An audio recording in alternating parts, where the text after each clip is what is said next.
Je commence aussi en disant que, and I'll say it in English for obvious reasons, for those of you not inclined to follow my French, there is the English version of the text on the website, so you can follow in English. Je vais exposer en français, et c'est moi qui les traduis, ne sachant pas que Paul et Miss seront disponibles pour la correction et la traduction. Donc, s'il y a pas mal d'erreurs, c'est indirectement la faute de Paul et Émile, mais c'est moi qui les traduis. Okay. Et je commence avec le titre est L'illusion de l'adaptation. Je vais commencer avec deux citations de Jean Baudrillard. J'ai pas eu le temps de trouver la version originale de celle-ci qui est tirée de son petit livre L'illusion de la fin. Et je lis donc. A contradictory dual operation. Man alone of all species is seeking to construct his immortal double, an unprecedented artificial species. Une espèce artificielle sans précédent. He caps natural selection with artificial super selection, la sursélection artificielle, claiming sole possession of a soul and a consciousness, and at the same time, he is putting an end to natural selection, which entailed the death of each species in accordance with the law of evolution. In aiming for virtual technical immortality and ensuring its exclusive perpetuation by a projection into artifacts, the human species is precisely losing its immunity and specificity and is abolishing in itself the mortality of the living in favor of the immortality of the dead.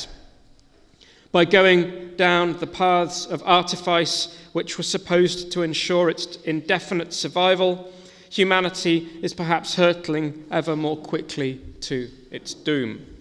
Et cette deuxième citation qui vient de Son crime parfait, avec l'aventure de la technique, nous sommes embarqués dans ce qui a commencé avec la dispersion du vide initial. L'anéantissement du vide, de cette illusion parfaite au nom d'une réalité achevée, l'équivalent de l'entropie totale, dont l'échéance est incalculable. Mais elle peut s'accélérer imprévisiblement en fonction du processus d'information croissante. Celle-ci, contrairement à l'illusion négantropique de la théorie de l'information, fait elle-même partie de la dégradation anthropique. De ce destin de plus de visibilité, de transparence qui nous éloigne de plus en plus des conditions initiales et nous rapproche à la solution finale, à moins que. Les essais de Jean Baudrillard mêlent la philosophie et la sociologie dans un style qui nous laisse quelque peu enclins à compatir avec les commentaires mythiques et mythiquement bêtes des impostures intellectuelles de Sokal et Bricmont. Malgré sa tendance à prendre des libertés avec le langage de la thermodynamique, Baudrillard est cependant un des seuls depuis Charles Darwin d'avoir théorisé la sélection artificielle comme mode distinct de l'évolution.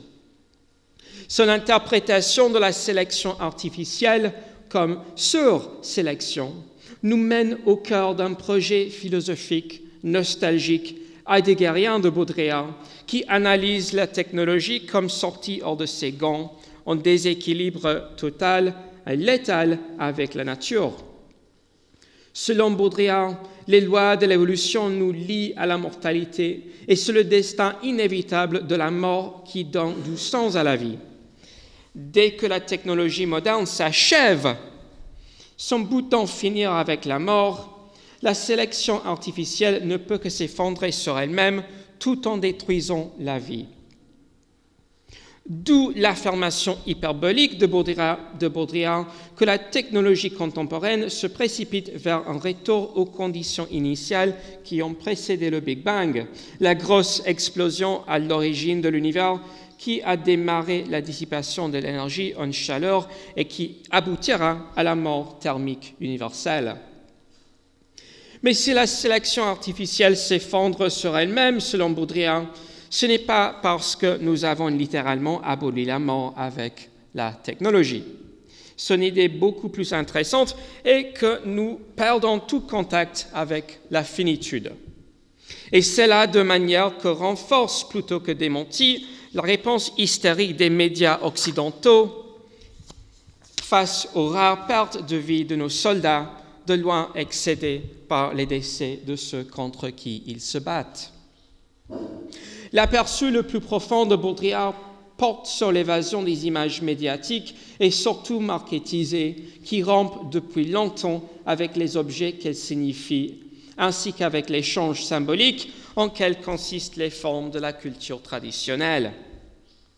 Dans un monde de selfies et de la télé-réalité, la vie réelle se trouve oubliée, noyée sous la boucle sans fin de l'autonarration médiatique.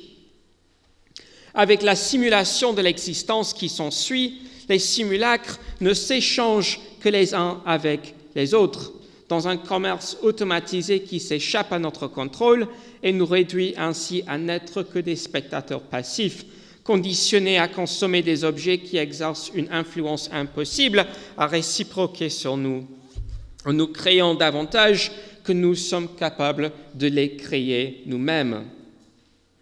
Ce que Baudrillard appelle la hyper-réalité est celle où la sélection artificielle devient excessive, une sursélection détachée de toute relation avec la nature et où la nature devient un spectacle lointain et assaini, ces traumatismes dramatisés toujours filtrés par l'écran médiateur. Bien sûr, nous savons maintenant que la vie réelle humaine, c'est-à-dire pré-technique, n'existe pas. La prémisse de la sélection artificielle, comme la théorie Stigler, est que la vie non inhumaine est constitutivement technique, et cela depuis plus de 2 millions d'ans.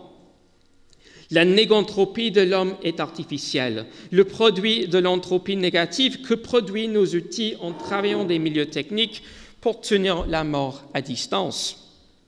En inscrivant la négantropie hors du vivant, nos objets techniques constituent une barrière contre la dégradation et la pression de la sélection naturelle. La construction des environnements artificiels peut cependant devenir anthropique en détournant de notre capacité de survivre et de dépasser la survie. Disons avec Baudrillard qu'il est à cet instant que la sursélection entre en jeu. Les cybernéticiens Norbert Wiener et Ludwig von Bertalanffy soutiennent que dans l'homéostasie, les boucles de rétroaction positive s'émergent quand un organisme ou un système technique tire des informations de son milieu pour reporter ou différer le destin inévitable de la dispersion anthropique, la tendance de l'ordre vers le désordre. Mais Baudrillard affirme que dans le cas des boucles de rétroaction des médias, qui n'existent pour être le commentaire de leur propre spectacle, l'impression donnée de feedback positif et négantropique n'est qu'une illusion, un simulacre. En plus, l'illusion négantropique ou l'illusion de la négantropie occulte l'effet de la sursélection artificielle, ce qui est de nous avoir éloignés des rapports significatifs avec la vie que permet l'expérience de la proximité à la mort. La négantropie technique de l'homme ne peut exister que dans le contexte de l'ordre symbolique, où nous entretenons un rapport avec le monde en participant aux décisions qui ne nient pas la possibilité de la fin, où nous nous servons des savoir-faire et vivre pour contribuer à la construction d'une existence qui est à présent trop facilement déléguée aux artefacts qui s'interposent entre nous et la Terre. Quand nous nous enfermons dans l'isolationnisme de nos environnements artificiels hyper transparents, retirés de tout risque de contamination et donc aussi de toute surprise, nous nous résignons à une vie viciée, une vie de subsistance perpétuelle. Il s'agit de ce que Baudrillard appelle l'immortalité nihiliste de ceux qui sont déjà morts à l'esprit.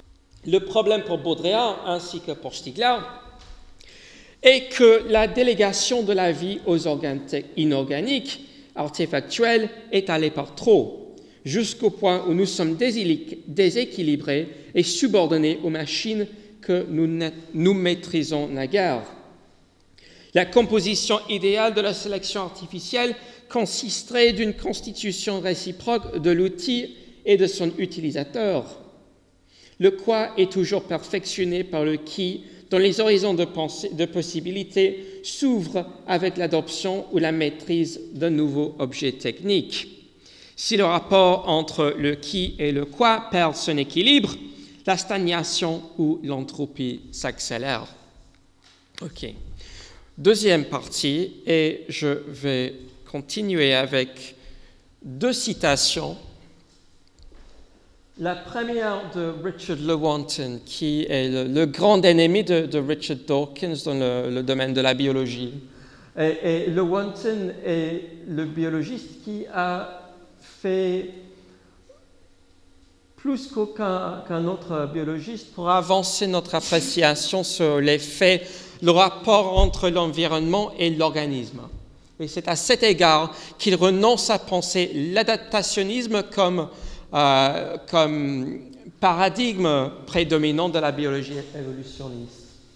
The metaphor of adaptation, c'est un scientifique qui ne comprend pas la signification de métaphore, mais mettons cela de côté. The metaphor of adaptation, the framework of adaptation, ça veut dire, while once an important heuristic for building evolutionary theory, is now an impediment to a real understanding of the evolutionary process and needs to be replaced by another. Although all metaphors are dangerous, the actual process of evolution seems best captured by the process of construction. Just as there can be no organism without an environment, there can be no environment without an organism. Alors, il tente de remplacer la pensée évolutionniste de l'adaptation avec une pensée de la construction dans laquelle l'organisme joue un rôle fondamental et plutôt constitutif de son milieu. Et dans la biologie et l'anthropologie, cette manière de penser s'appelle la construction des niches, niche construction en anglais. Deuxième citation d'un des grands penseurs de la construction des niches, John Odling Smee. Because niche constructing organisms work in open systems, they can potentially drive some selected components of their environments in both thermodynamic directions by either locally increasing or locally decreasing entropy levels. Most often, niche constructing organisms are likely to raise entropy levels in their local environments by taking resources from them and dumping detritus in them. However, they may also build artifacts and other constructions, or store extra resources at a chosen location, or even invest in artificial agricultural practices that enhance local food production, as some ants do.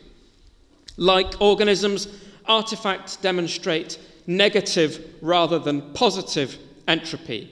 Comme les organismes, c'est-à-dire les artefacts démontrent l'entropie négative plutôt que positive, c'est-à-dire la négantropie. Yeah. Unlike organisms, artifacts have no ability to defend their own organization, nor to prevent their own dissipation. Artifacts are therefore more likely to demand repetitive niche construction from organisms to maintain them. However, the second law of thermodynamics still applies here. Organisms can only decrease entropy locally at the cost of raising entropy still further somewhere else in their environment. Alors, je vais traduire en français la phrase clé ici, à mon avis. Les artefacts demandent une construction répétitive de niches. C'est-à-dire que la construction de nos environnements artificiels est un processus continuel qui risque toujours le risque de céder à l'entropie. D'où la possibilité que nos environnements artificiels devient plus anthropique que néganthropique. Alors, on dit que parmi tous les animaux, seul l'homme est capable du voyage mental dans le temps, basé sur le souvenir d'événements spécifiques dans le passé et l'imagination d'événements spécifiques dans le futur. Pour le dire autrement, seul homme peut envisager un environnement alternatif et travailler pour le construire. Cela ne veut pas dire que nous sommes la seule espèce capable de créer des mondes qui élèvent la vie au-delà de la subsistance. Au contraire, la théorie de l'évolution commence à faire attention à l'idée que tous les organismes participent à la construction de niches, à l'altération de leur milieu pour modifier la pression de sélection et les flux d'énergie qui les traversent. De l'organisation du fourrage et de l'excrétion jusqu'aux bâtiments de nids et de ruches qui seront hérités par les générations à venir, tout acte de consommation est aussi un acte de production. Je cite Lewontin là. Tout acte de consommation est aussi un acte de production dans un milieu de niche construit. C'est-à-dire que chaque geste de consommation d'un environnement exerce un effet transformatif et durable sur le milieu. L'opinion spécialiste est partagée entre ceux qui croient que cette forme d'héritage écologique n'est qu'un processus supplémentaire, un processus de secours qui renforce la transmission et l'adaptation génétique, et ceux qui la croient primordiale à l'adaptation. Selon Richard Lewontin, par exemple, la construction de niches est plus importante que l'adaptation. Ce dernier n'entre en jeu que quand un changement écologique rapide détruit les milieux modifiés. C'est-à-dire pour cette pensée qui se décrit, la pensée gauchiste, la pensée marxiste biologique, l'adaptation n'est que l'exception. Il faut adapter seulement dans le cas où notre écologie construite subit une transformation rapide qui empêche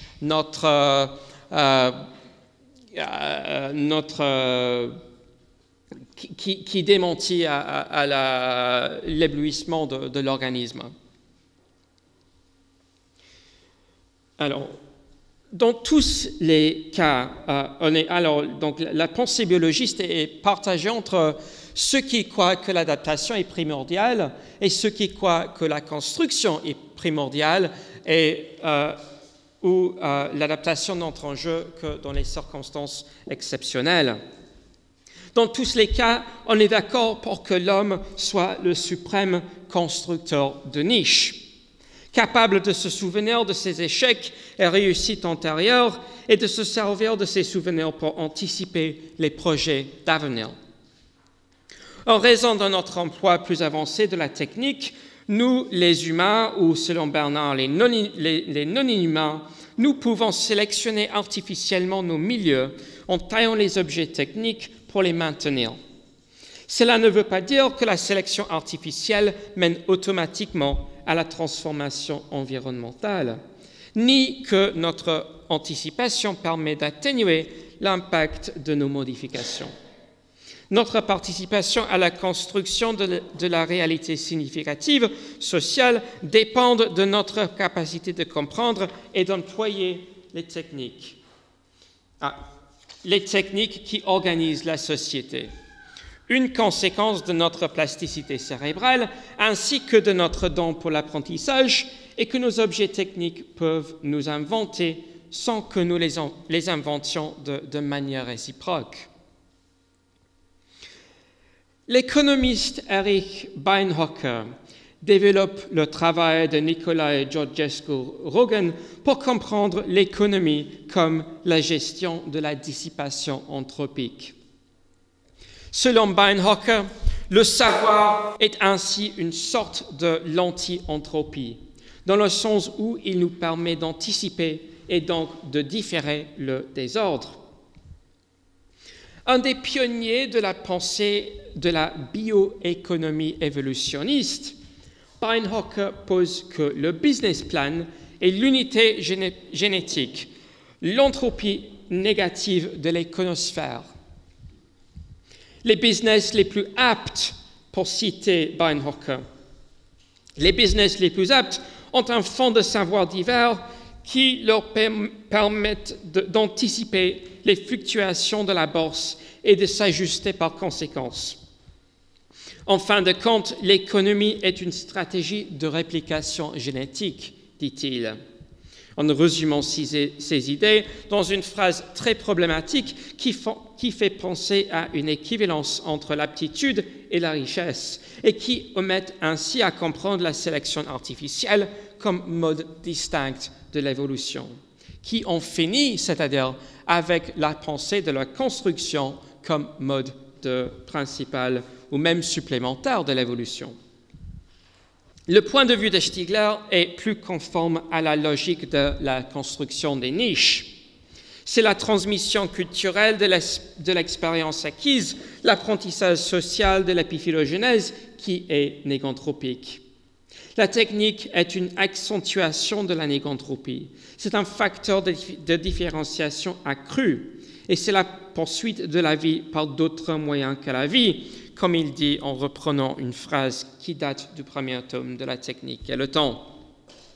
Mais c'est tout autant une accélération de l'entropie, continue-t-il en faisant référence à la combustion catastrophique des énergies fossiles, ainsi qu'à la destruction délétère de la diversité sociale et culturelle que perpétue le capitalisme industriel.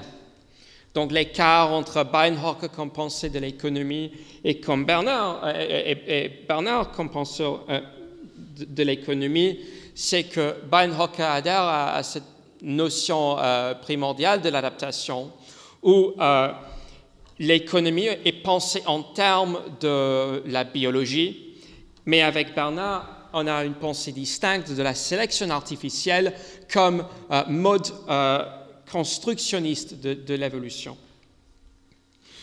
Ce qui rend la dégradation culturelle d'autant plus inquiétante est la perte de tradition d'apprentissage d'outils, laquelle compromet notre capacité de hériter et de réinventer les objets techniques en quels consiste la culture. La sélection artificielle ne peut nous fournir avec les moyens de nous montrer plus habiles que la nature que si les adopteurs d'outils sont capables de puiser les connaissances culturelles accumulées enfoncées dans les objets techniques qu'ils héritent et sont capables de les utiliser pour participer à la transformation de leur milieu. Ainsi, existe-t-il une différence fondamentale entre le fait d'être adapté et refonctionnalisé par les techniques et les technologies de consumérisme et la capacité de déployer les outils pour sévrer notre dépendance de ce qui se révèle être le milieu artificiel, rigide, inflexible et surtout anthropique du capitalisme contemporain. Bon, troisième partie, l'anthropologie est au délai. On commence ici avec la citation dont Bernard a déjà fait mention de Claude Lévi-Strauss, la page pénultime des Tristes Tropiques. Plutôt qu'anthropologie, il faudrait écrire anthropologie. Le nom d'une discipline vouée à étudier dans ses manifestations les plus hautes ce processus de désintégration. Et c'est de cette intégration que je vais m'occuper maintenant. De tous les récents discours pseudo-scientifiques de la survie, c'est-à-dire la survie biologique des races, la survie raciale, de tous les récents discours pseudo-scientifiques de la survie, celui de l'économie néolibérale est peut-être le plus néfaste, celle qui conditionne toutes les autres. La phrase qu'il n'y a pas d'alternative, « there is no alternative », a fait son début avec Herbert Spencer et le darwinisme social du XIXe siècle, où elle servait à souligner l'importance d'accepter la sélection naturelle comme vraie. L'acronyme TINA est ensuite devenu le mantra de Thatcher et de Reagan pendant les années 80 pour justifier le lancement de l'extension du capitalisme laissez-faire dans les économies jusque-là mixtes de l'Occident anglophone.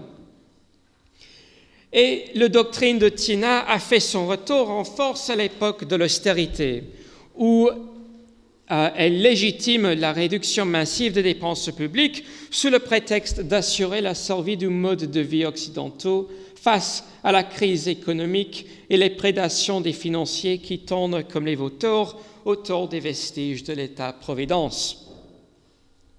À l'origine de ce que l'on appelle l'économie darwinienne, the Darwin economy en anglais, à l'origine de ce que l'on appelle l'économie darwinienne est la gestion du changement, ou l'adaptation conçue comme la réponse principale aux mutations, soit de la structure du capital global, soit du climat. En effet, de la guerre froide et de son dégoût pour le communisme, le caractéristique déterminant de cette pensée économique est une hostilité néolibérale envers la planification, est un excès de confiance en le pouvoir des marchés à régler les problèmes sociaux et fur et à mesure qu'ils surviennent. À la place de la solidarité et cohésion sociale qui caractérise les niches construites de la société traditionnelle, l'idéologie de l'adaptation promeut la création des infrastructures sociales minimales et moins susceptibles aux chocs imprévus qui menacent d'ébranler le système financier.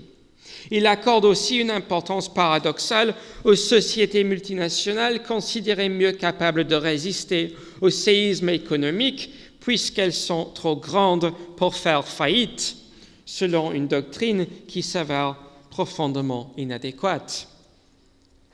La doctrine économique de l'adaptation pour survivre se fait facilement voir dans la logique du chaudron du déni climatique.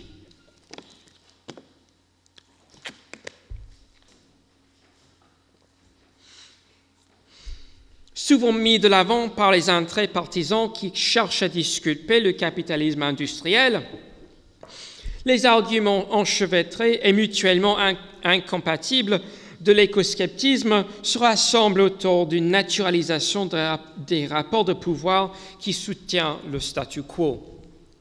On nous dit que le réchauffement planétaire n'est pas anthropogénique, mais naturel. On nous dit également que le climat change, mais non suffisamment pour justifier les sacrifices économiques, ou que la base scientifique des changements climatiques est soit non établie, soit erronée. Au lieu d'appliquer le principe de précaution, c'est-à-dire un principe d'anticipation pour éviter le désastre, on nous dit qu'il vaut mieux attendre et adapter après coup. Cela n'est pas exactement rien. À l'échelle internationale, le discours de l'adaptation était entériné pendant les années 90 dans le cadre de la politique de la résilience. Comme l'articulent Brad Evans et Julian Reed dans leur brillant Resilient Life, The Art of Living Dangerously, les programmes d'assistance et d'aide internationale sont presque toujours subordonnés à la mise en œuvre de plans d'ajustement structurel et économique. La conditionnalité vise à restructurer le développement autour de l'acceptation de la vie comme processus permanent de l'adaptation continuelle aux risques et menaces hors de notre contrôle. Les politiques de développement étaient originalement conçues en vue de conserver les systèmes extra-économiques qui entretiennent la vie et dont l'homme a besoin pour vivre. C'est-à-dire afin de sauvegarder les milieux artificiels de la culture traditionnelle qui donnent du sens à la vie en la sortant de la subsistance. Cependant, les institutions internationales insistent de plus en plus qu'on abandonne cette ambition initiale en faveur de l'imposition de solutions axées sur le marché auxquelles les communautés n'ont pas d'autre choix que d'adapter. Menacée d'une ruée sur les banques par les sélections artificielles du Troïka, la Grèce est en train de subir une telle adaptation forcée aux décisions sociales qui naturalisent l'absence d'une alternative au remboursement de la dette et à l'amputation de services publics. À l'échelle de l'individu, le langage de l'adaptation et de la subjectivité résiliente se fait entendre dans l'insistance idéologique pour que nous performions notre aptitude adaptive aux exigences du lieu de travail, c'est-à-dire en renonçant au sommeil et à la vie privée et familiale pour nous montrer flexibles et enthousiastes. Stigler l'appelle l'idéologie adaptive de la performance. Et pour ceux qui ont reçu l'email que j'ai envoyé il y a 2 jours au liste pharmacon.fr, le New York Times ce week-end a publié un article sur les stratégies de business d'Amazon, où nous venons de découvrir que Amazon appelle leur stratégie d'emploi le darwinisme résolu. Purposeful Darwinism, c'est-à-dire que Amazon tente de créer un climat d'adaptation agressif, de rivalité entre les collègues en vue de perfectionner leur négantropie, mais avec une stratégie qui, selon la pensée biologiste de la construction des niches, va s'avérer être profondément anthropique. Alors, Stigler l'appelle l'idéologie adaptive de la performance. Et sous son régime, nous sommes obligés de sacrifier la vie à la concurrence entre rivaux, en nous suppléant avec toute une gamme de pharmacas pour nous montrer à la hauteur des objets de performance. Un livre récent de Carl Cederström et de... ça marche. Un livre récent de Carl Cederström et d'André Spicer donne le nom de Welfare Syndrome à ce phénomène d'adaptabilité professionnelle. The Wellness Syndrome ou syndrome du bien-être documente l'obsession contemporaine avec les bénéfices économiques de la psychologie positive, la mentalité de développement personnel qui nous encourage à attribuer tout échec professionnel au défaut de la bonne attitude, comme si les structures qui organisent le monde du travail sont irréprochables à cet égard. Et comme j'imagine que une grande partie de vous dans la salle connaissent cet essai de David Graeber. L'anthropologue David Graeber écrit dans le même esprit que la plupart du travail actuel n'a rien à faire avec la contribution positive à la construction de l'ordre symbolique, à la construction des niches néganthropiques favorables à la cultivation de la non-inhumanité. Selon Graeber, la plupart de travail aujourd'hui n'a pour but que de nous tenir occupés avec des activités dont personne n'a besoin. À la place rêvée du monde de son travail, la technologie n'a fourni qu'un vide son fond et son dignité de la paperasse et des séminaires de la motivation. Le chiffre incluant tout le secteur des services et une partie toujours plus grande du secteur quaternaire de l'informatique et des médias, Graeber pose que 3/4 des métiers sont essentiellement merdiques ou à la con. Je parle ici de son essai les jobs à la con, bullshit jobs en anglais.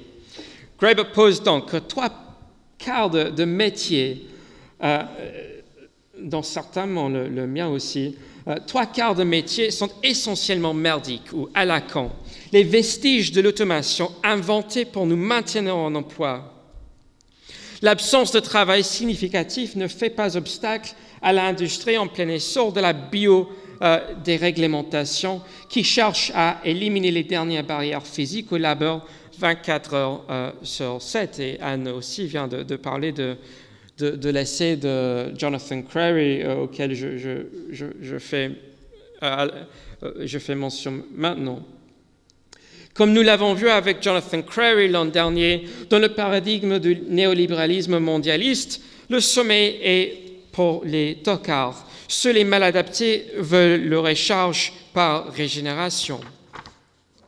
Peu importe les coûts sociaux et psychiques, survivre sans dormir devient intégral à la performance de l'aptitude pour ceux d'entre nous, c'est-à-dire la plupart, qui travaillent nos postes à Lacan.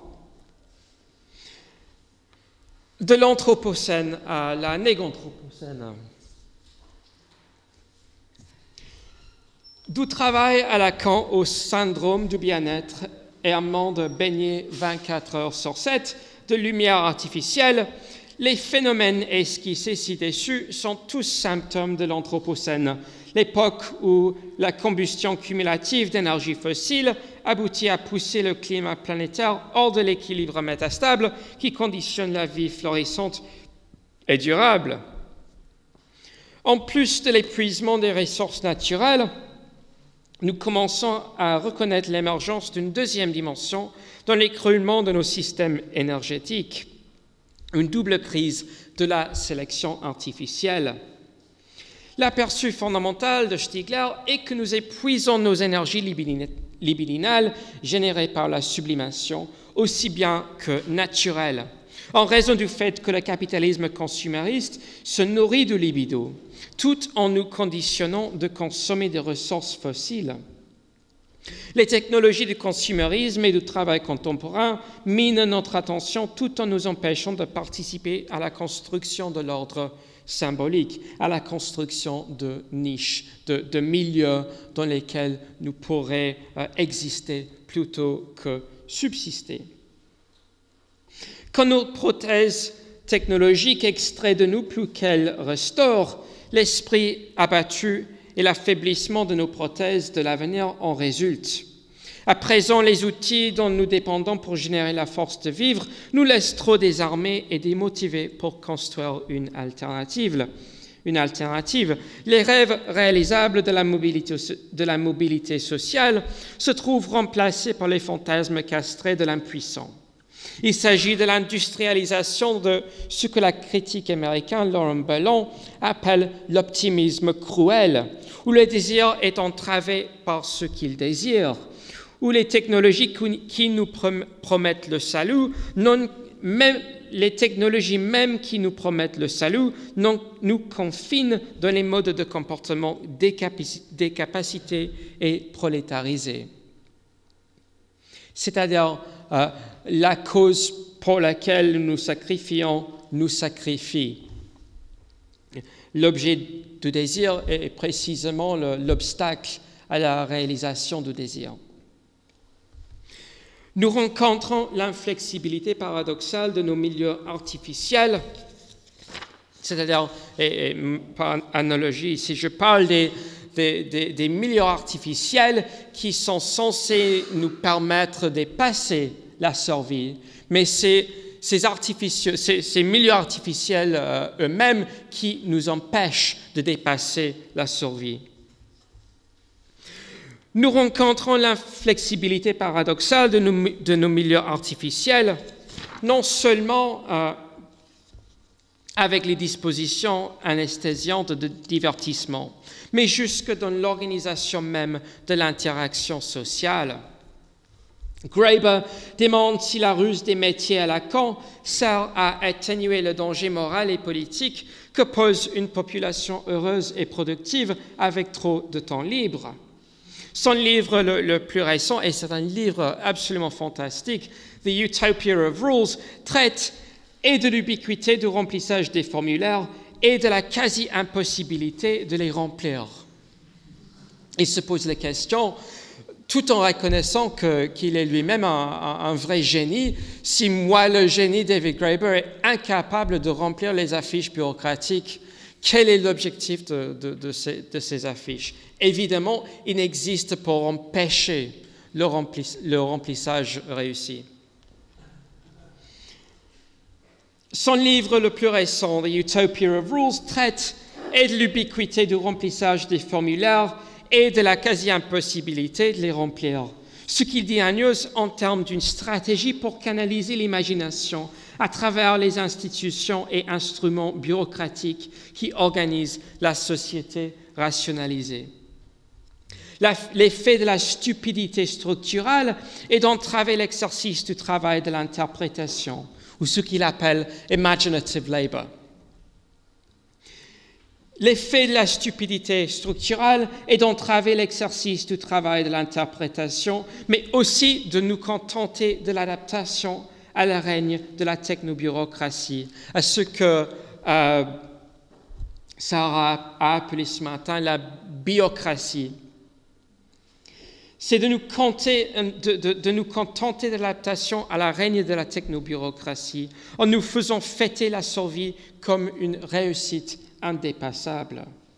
Outre les technologies qui épuisent l'environnement naturel, celles qui rognent notre capacité de construire l'avenir à travers des milieux artificiels sont également constitutives de ce que Stigler appelle l'anthropocène, une époque où la croissance rapide du capitalisme industriel entraîne la destruction non seulement des ressources naturelles, mais aussi des énergies artificiellement cultivées qui nous permettent d'éviter la régression vers la vie de l'automate.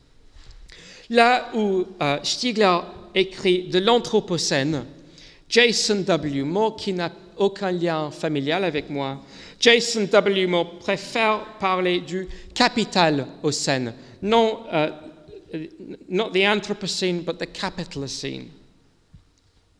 Et rappelons ici l'affirmation de Peter Sloterdijk, selon qui nous sommes devenus les objets et non les agents de la sélection.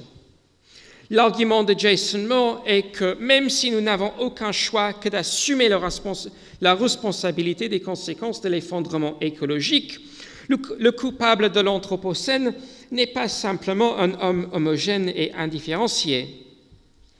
La causalité complexe nous exige de revenir à la question de l'intervention technique de l'homme, ainsi qu'à l'histoire de la différence de qui et de quoi.